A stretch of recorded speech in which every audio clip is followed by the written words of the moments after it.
The first sign was subtle, too subtle. Mark started leaving his phone face down, something he'd never done in our 7 years of marriage. I dismissed it at first, thinking I was being paranoid. After all, we had what everyone called a perfect marriage. We were the couple others aspired to be. My sister Chloe had been staying with us for 3 weeks. She'd just gone through a messy breakup and needed a place to regroup. I was happy to help.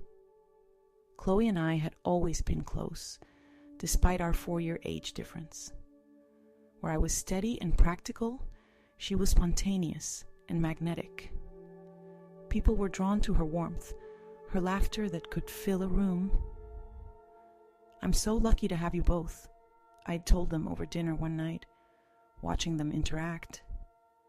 Mark had been unusually attentive to Chloe that evening, refilling her wine glass, laughing a little too loudly at her jokes.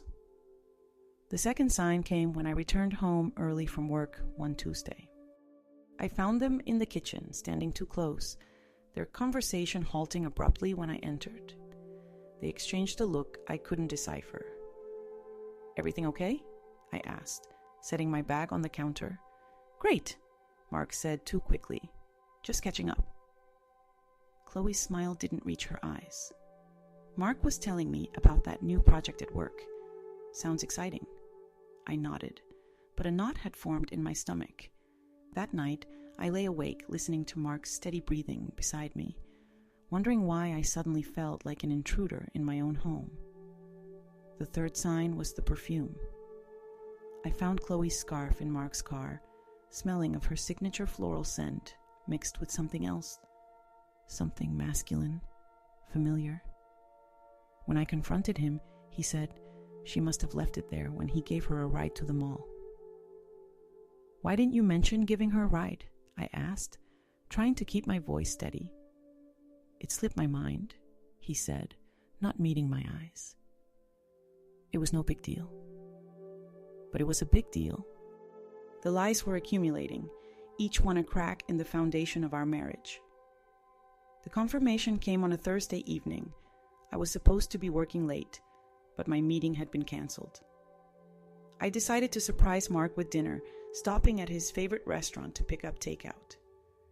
As I approached our front door, I heard laughter from inside, Chloe's distinctive giggle, followed by Mark's deeper chuckle. Then silence. A different kind of silence. I stood frozen on the porch, key in hand, knowing what I would find if I entered. A part of me wanted to turn away, to preserve the fragile illusion of happiness. But another part, the part that had been gathering evidence for weeks, needed to see the truth. I opened the door quietly. They were in the living room, tangled together on the sofa. They sprang apart when they saw me, Chloe clutching a throw pillow to her chest, Mark hastily buttoning his shirt. "Emma," Mark started, his face pale. I set the takeout containers on the entryway table with deliberate calm. "How long?" The silence stretched between us, thick with betrayal. 3 weeks, Chloe whispered, not meeting my eyes, "since I moved in." 3 weeks, the entire duration of her stay in our home. The home I had opened to her, thinking I was helping my sister heal from one heartbreak while unknowingly facilitating another. I looked at Mark, the man I had loved since college, the man I had built a life with. "Our bedroom?" He flinched. "Sometimes?" The final confirmation that this wasn't just a moment of weakness, but a deliberate, ongoing betrayal. "Get out," I said, my voice surprisingly steady. "Both of you, now." They scrambled to gather their things, avoiding my eyes, avoiding each other. When they were gone, the house felt both emptier and more suffocating than ever before. I sat on the sofa where they had been, the fabric still warm from their bodies. The scent of their betrayal hung in the air, a mixture of Chloe's perfume and Mark's cologne, two familiar fragrances that now smelled like poison. The next few days passed in a blur. Mark called and texted incessantly, his messages swinging between apologies and accusations. Chloe sent a single text. "I'm sorry. I never meant to hurt you." I didn't respond to either of them. I needed space to think, to feel, to understand how the two people I trusted most in the world could betray me so completely. My parents called, having heard from Chloe. They were appropriately horrified, but their sympathy was tinged with a practicality that felt like another betrayal. "Family is complicated," my mother said. "Chloe is going through a difficult time." "And what about me?" I asked, the phone trembling in my hand. "Am I not going through a difficult time?" "Of course, dear," she soothed. "But you've always been the strong one." The implication was clear. I should forgive, I should understand, I should put the family back together. But this time, I couldn't. The betrayal was too deep, the wound too fresh. A week after I discovered their affair, Mark came to the house. I had changed the locks, but he waited on the porch, looking lost and desperate. "Emma, please," he said when I opened the door just enough to speak to him. "Can we talk?" "There's nothing to talk about," I replied. "You slept with my sister in our home. You lied to me repeatedly. You broke our marriage vows and destroyed my trust. What could you possibly say that would change any of that?" "I made a terrible mistake," he said, tears welling in his eyes. "It meant nothing. It was a moment of weakness. I love you, Emma. Only you." "A 3-week moment of weakness?" I shook my head. "That's not a mistake, Mark. That's a choice you made every single day. Please give me another chance," he begged. "We can go to counseling. We can work through this." I looked at him, at the man I had planned to grow old with, and felt nothing but a hollow ache. "I don't want to work through this. I want to work through to the other side without you." He stayed on the porch for another hour, pleading and crying, until I finally had to close the door and pretend I couldn't hear him anymore. Chloe tried to contact me too, through friends, through our parents, even showing up at my workplace once. I refused to see her, to hear her excuses. How could she stand before me and justify sleeping with my husband? How could she look me in the eye after violating the sacred bond of sisterhood? The hardest part was the realization that this betrayal hadn't come from strangers or enemies, but from the two people who should have protected me most fiercely. Mark had been my partner, my confidant, my best friend. Chloe had been my sister, my childhood playmate, my ally against the world. Together, they had formed the core of my personal universe, and together, they had torn it apart. As the weeks turned into months, I began to rebuild. I moved out of the house we had shared, finding a small apartment that was mine alone. I filed for divorce, a process that was both painful and liberating. I cut ties with Chloe, a decision that broke my heart but was necessary for my survival. People asked if I would ever forgive them. The truth was, I didn't know.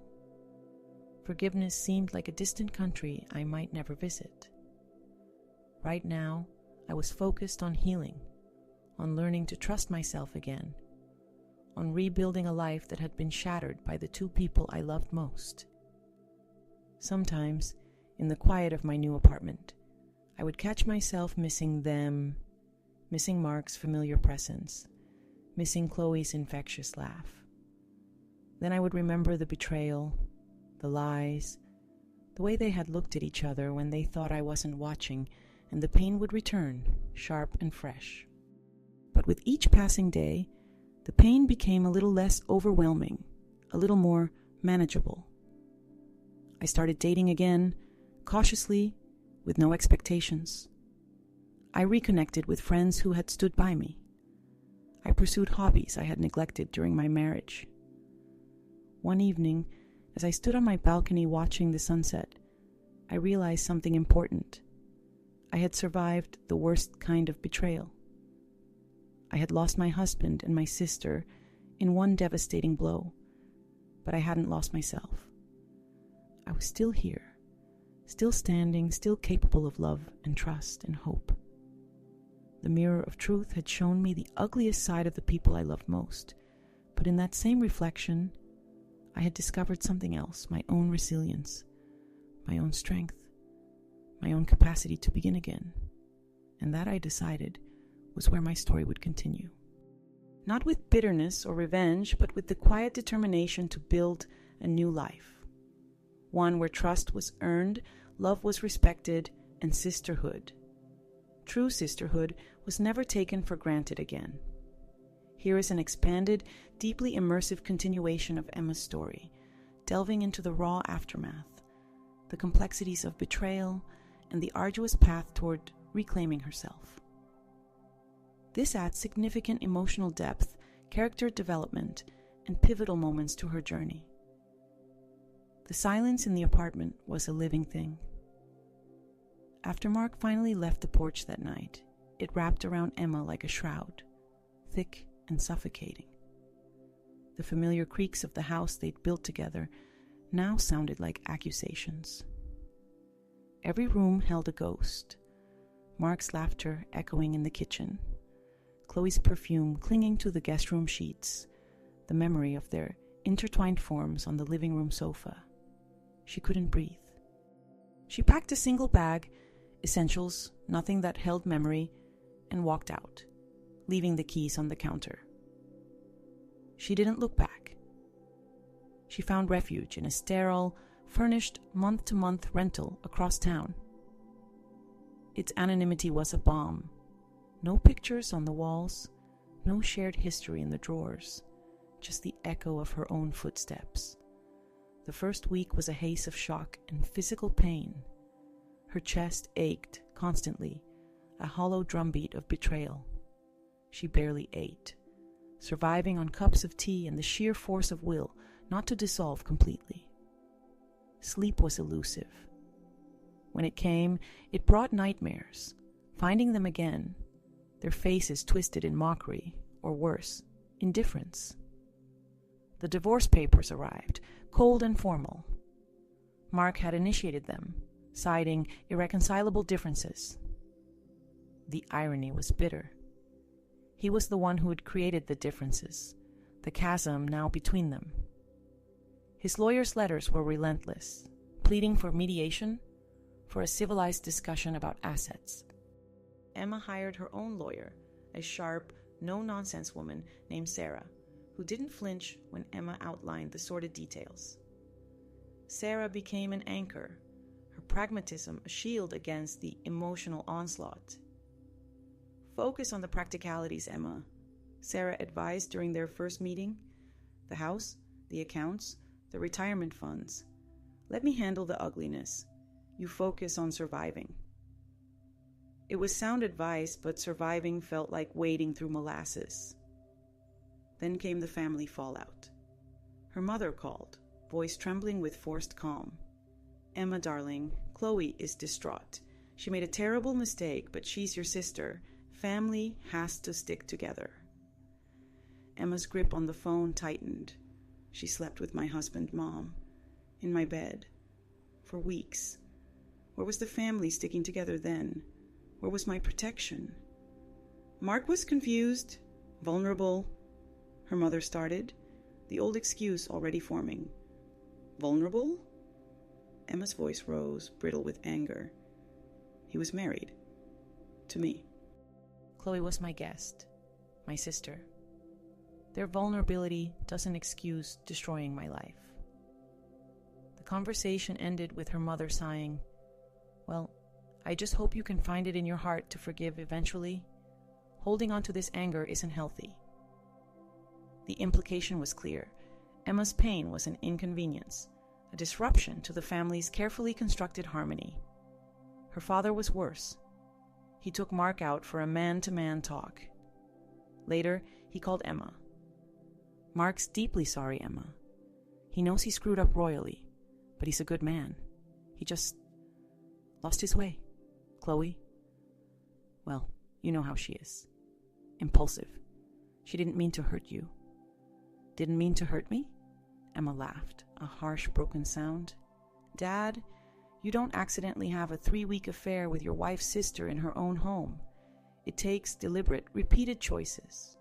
Every time they looked at each other, every time they touched, every lie they told me, that was a choice. They chose to hurt me. Her father sighed, the sound heavy with disappointment. I just hate seeing you throw away your marriage over this. People make mistakes. This wasn't a mistake, Dad. It was a demolition. She hung up, the familiar sting of familial betrayal, adding another layer to her grief. They saw Mark as the son-in-law worth saving, Chloe as the wayward daughter needing forgiveness. Emma was merely the collateral damage, expected to absorb the blow and mend for the sake of appearances. Chloe's attempts at contact were more desperate, more invasive. She showed up at Emma's apartment building one rainy afternoon, soaked and shivering, eyes red-rimmed. Emma, please, just talk to me for 5 minutes. I need to explain. Emma watched her from the window, a cold knot in her stomach. Part of her, the part that remembered building forts with Chloe as children, sharing secrets, comforting her through heartbreaks, wanted to open the door. But the larger part, the part that had seen them together on that sofa, that had smelled Chloe's scarf in Mark's car, recoiled. She didn't move. She just watched until Chloe finally gave up, shoulders slumping as she walked away into the downpour. A text arrived moments later. I know you hate me. I hate me too. But I never stopped loving you. I just fell. And I fell wrong. Emma deleted it without replying. The words felt like salt in an open wound. The legal process dragged on, a slow, painful dissection of their shared life. Every asset, every piece of furniture, every vacation photo became a battleground. Mark, through Sarah, offered generous settlements, seemingly desperate to avoid a court battle where the sordid details might become public record. Emma accepted, not out of greed, but out of a fierce desire to sever every tangible tie. The house sold quickly. The proceeds, split evenly, felt like blood money. She used her share to put a down payment on a small sunlit condo of her own, a space that was unequivocally hers, untouched by Mark or Chloe. Moving in was a solitary ritual. She painted the walls a soft, calming blue. She bought a new bed, new sheets, new dishes. She filled the shelves with books she loved, not ones they'd collected together. It was a slow, deliberate act of erasure and recreation. One evening, unpacking a box of personal items she'd retrieved from the old house, she found a photo album. She opened it cautiously. Pictures of their wedding day.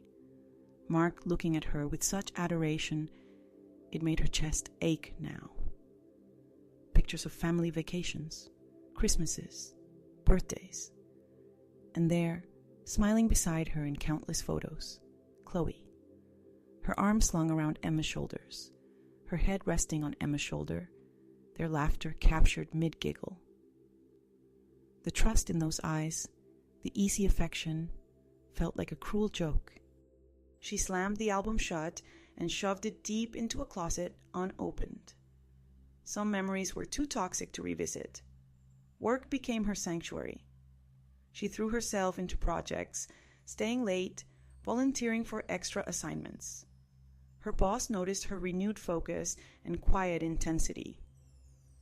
"Emma, you're doing incredible work," he said one afternoon. "Whatever you're channeling, keep it up." She managed a tight smile.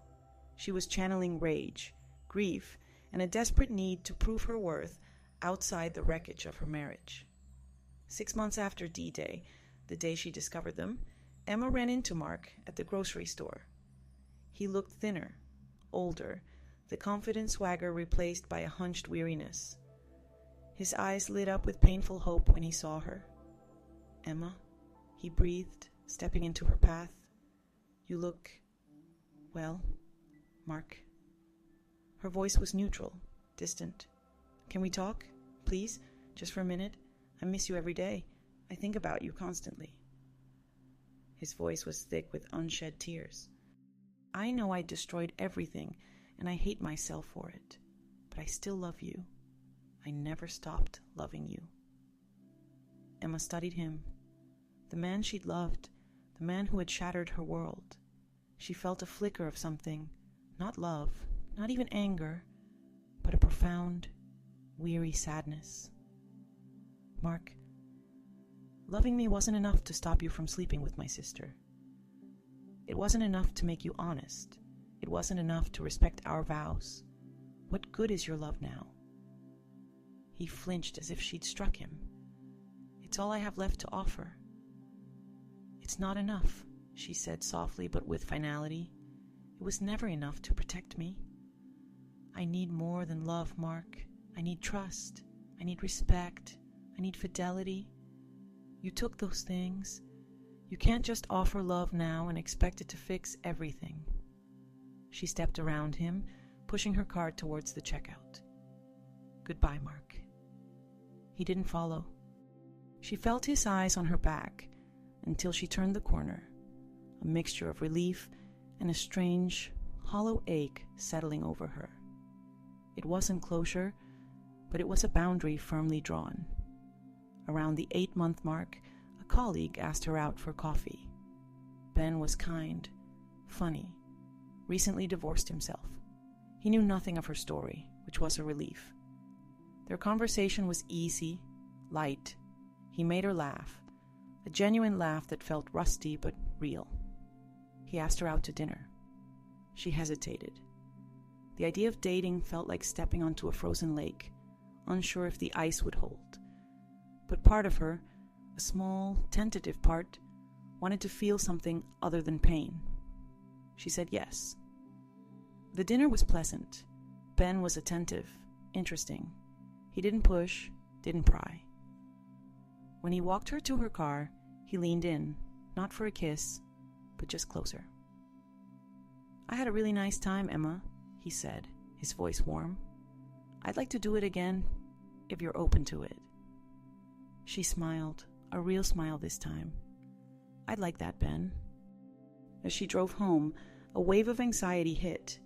What if he was like Mark? What if he lied?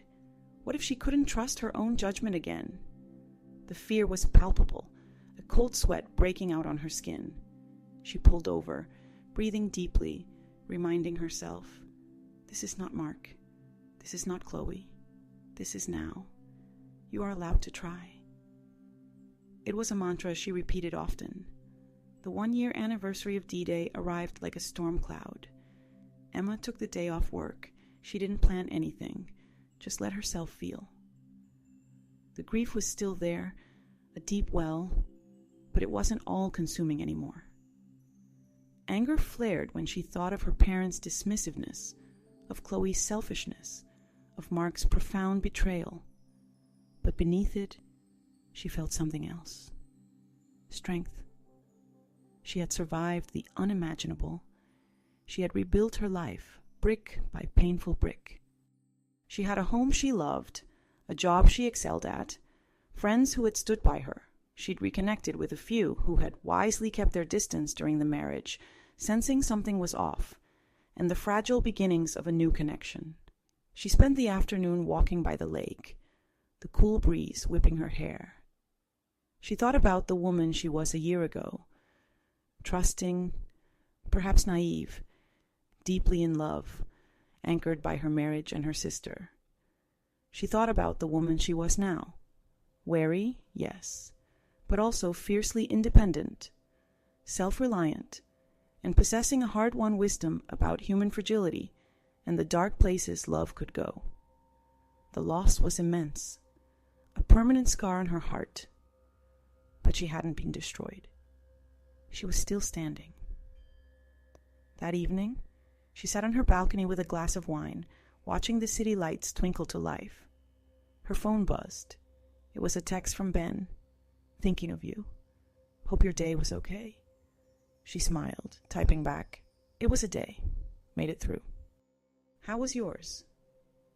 The simple exchange felt like a victory.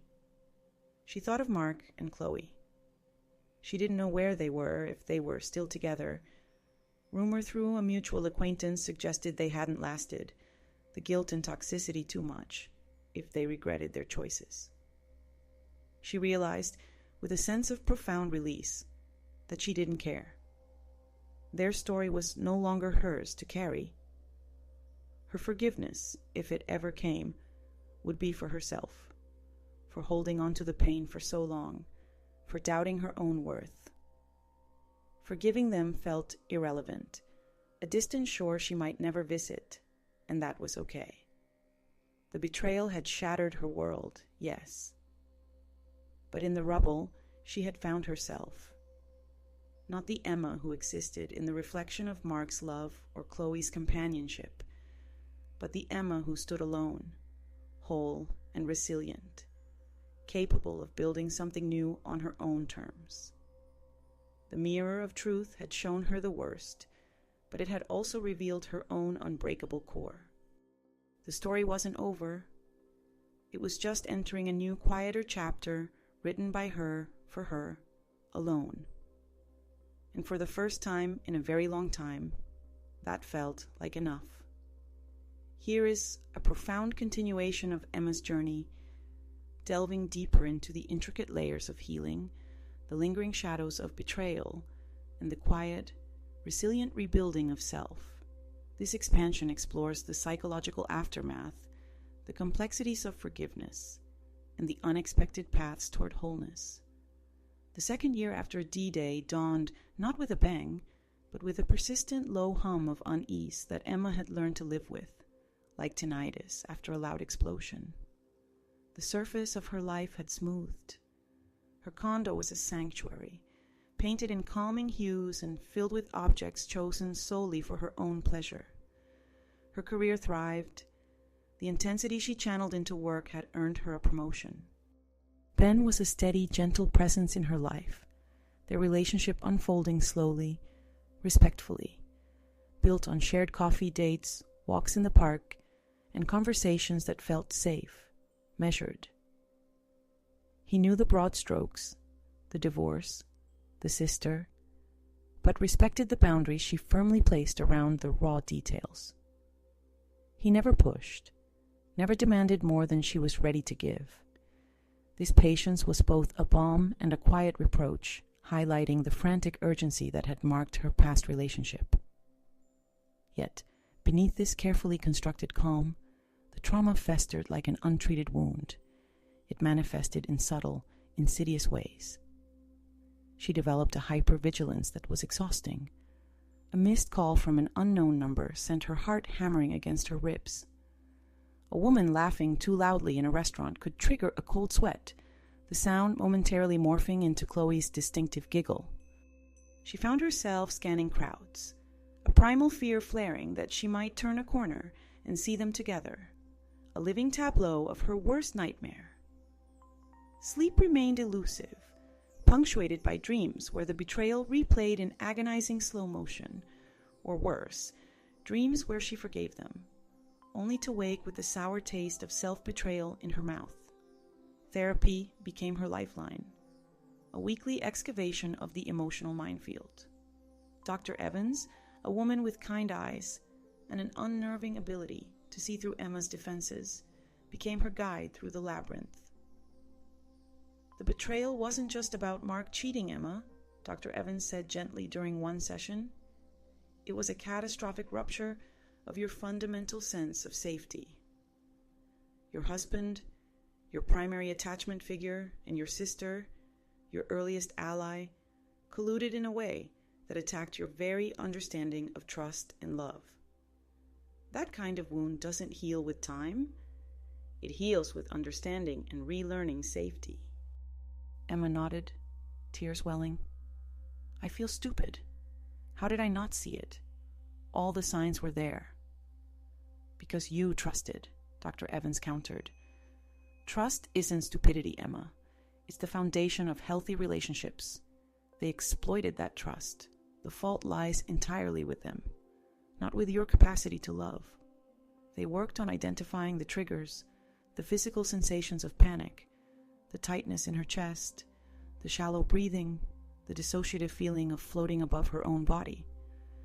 Dr. Evans taught her grounding techniques, pressing her feet firmly into the floor, naming 5 things she could see. 4 she could touch, 3 she could hear, 2 she could smell, 1 she could taste.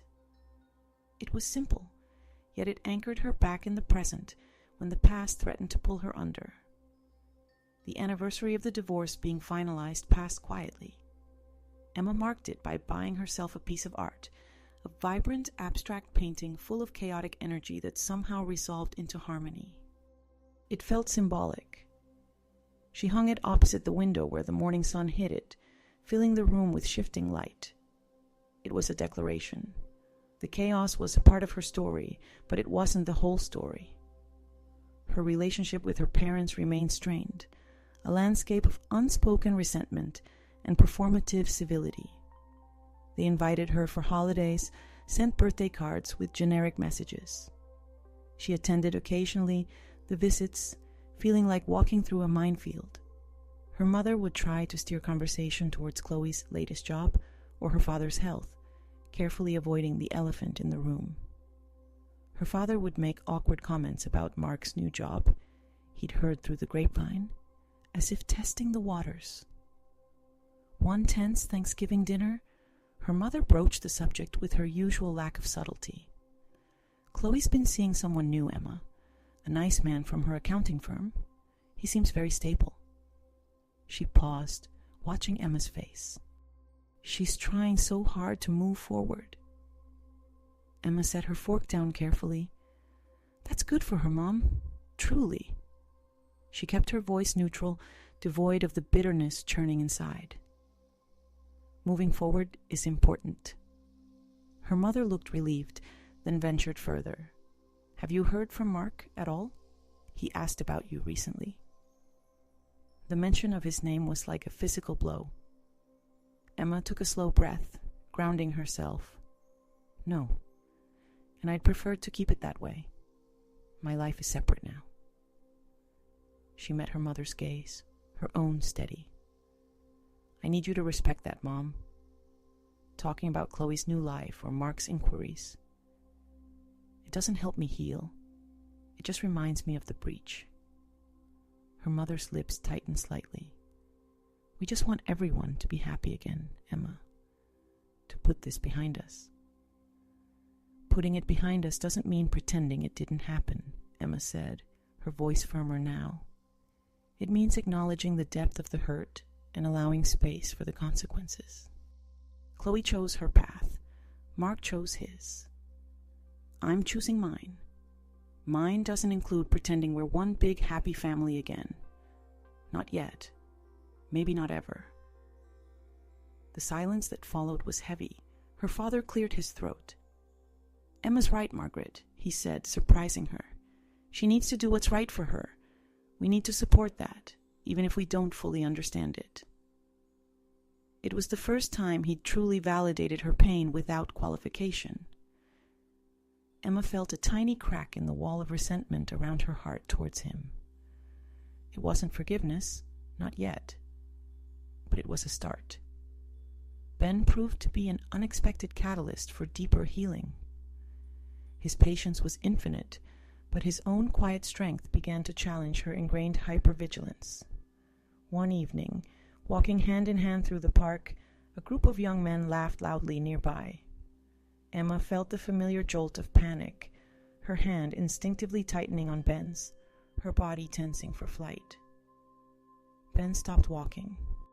He turned to her, his expression concerned but calm. "Hey, you okay? You went somewhere else for a second." Emma flushed, embarrassed. "Sorry, loud noises. Sometimes they remind me." "Of Chloe's laugh?" Ben asked gently. He'd pieced that together from fragments she'd shared. She nodded, unable to speak past the lump in her throat. Ben didn't pull away.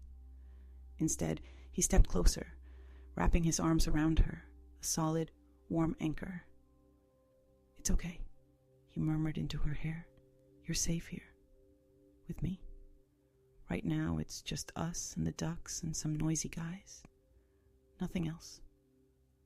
He held her until the trembling subsided, until her breathing evened out. He didn't tell her to get over it. He didn't minimize her reaction. He simply held space for her fear.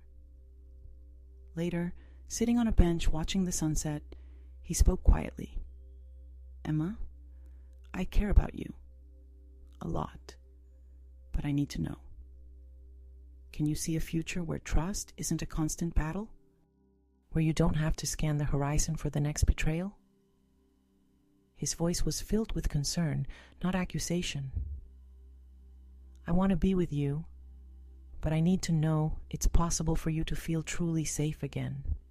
Not just with me, but in the world." His question struck at the core of her struggle.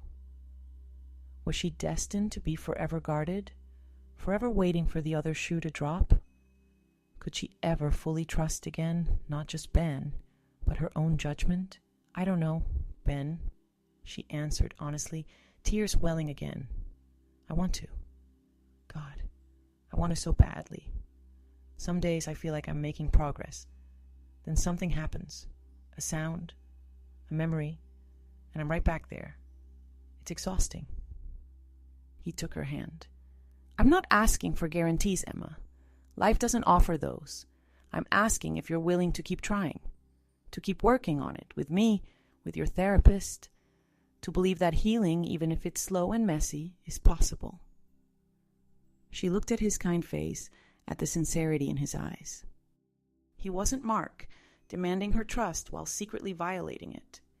He was asking her to try to trust, offering his own consistent, trustworthy presence as the foundation. "Yes," she whispered, squeezing his hand. "Yes, I'm willing to keep trying." A pivotal moment arrived unexpectedly.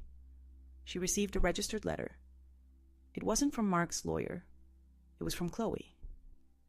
Inside was a single sheet of paper, not a typed excuse, but Chloe's familiar, looping handwriting. "Emma, I know you don't want to hear from me. I know I have no right. But I'm writing anyway, not to ask for forgiveness. I don't deserve it, but to try, finally, to tell you how deeply sorry I am. Not just for the affair, but for the betrayal of sisterhood. You were my person, my protector, my best friend. I destroyed that. I destroyed you. I see that now with a clarity that haunts me every day. I've been in therapy too, trying to understand how I could do something so cruel, so selfish. It wasn't about Mark, not really. It was about my own emptiness, my own need to feel wanted, to feel powerful. I took what was yours because I couldn't find anything of my own worth keeping. That's no excuse. It's just the ugly truth. I see you sometimes from afar. You look strong. You look like you're building something good. I'm glad. I hope you find happiness, real happiness, the kind I was too broken to let you have when I was tearing yours down. I won't contact you again. This is just me, finally, trying to take some responsibility. I'm sorry, Emma, for everything. I'm so profoundly sorry." Chloe Emma read the letter 3 times. The words didn't erase the pain. They didn't magically restore trust, but they were different. They weren't self-justifying. They weren't minimizing. They were an acknowledgement of the depth of the wound, an acceptance of responsibility without expectation. It was the first time Chloe had truly seemed to grasp the magnitude of what she'd done, not just to a marriage, but to a sisterhood. Emma didn't reply. She didn't burn the letter. She folded it carefully and placed it in the box in the back of her closet where she kept the photo album and her wedding ring. It wasn't forgiveness. It was acknowledgement. She acknowledged Chloe's apology. She acknowledged her own lingering pain. She acknowledged the complexity of it all. The love that had once been real, the betrayal that had shattered it, the possibility that both could coexist in the wreckage of her past. The third anniversary of D-Day found Emma not in solitude, but with Ben, hiking a trail that wound up to a scenic overlook. The air was crisp, the view breathtaking. They sat on a blanket, sharing a thermos of hot chocolate. "Big day?" Ben asked softly, knowing the significance without her having to say. Emma looked out at the sprawling valley below, the sun glinting off a distant river. "It feels different this year," she said. "Less like a scar that's throbbing, more like a bone that's been broken and set. It might ache when it rains, but it's strong. It holds me up." Ben smiled, wrapping an arm around her shoulders. "That's a good way to put it." "I still think about it," she continued, her voice thoughtful. "About them, about the trust that was shattered. But it doesn't consume me like it did, I think. I think I'm starting to understand that what they did says more about them than it ever did about me. Their brokenness doesn't have to define my capacity to love or be loved." She turned to face him, her eyes clear. "I'm not over it, Ben. I don't know if I ever will be completely. Some wounds leave permanent marks. But the mark isn't the whole story. It's just part of the map." She took his hand, and right now, on this map, I'm here, with you. And that feels possible, good, real. Ben leaned in and kissed her, a gentle, unhurried kiss that spoke of patience, respect, and the quiet courage it took to love someone who had known the depths of betrayal. It wasn't a promise of forever, but it was a promise of presence, of trying, of building something new on the solid ground of now. As they walked back down the trail, hand in hand, Emma felt the familiar low hum of unease, the shadow of the past. But it was just that, a shadow. The sun was warm on her face. The path was steady beneath her feet, and beside her walked someone who met her gaze without flinching, who held her hand without demanding she let go of her own strength. The betrayal had been a cataclysm, yes. It had shattered her world. But in the painstaking process of gathering the pieces, she hadn't just rebuilt. She had redesigned. She had created a life anchored not in the fragile dependence on others, but in the bedrock of her own resilience, her own hard-won wisdom, and the quiet, fierce determination to trust herself again. The story continued, not as a tragedy, but as a testament to the enduring, imperfect, and utterly human capacity to begin again,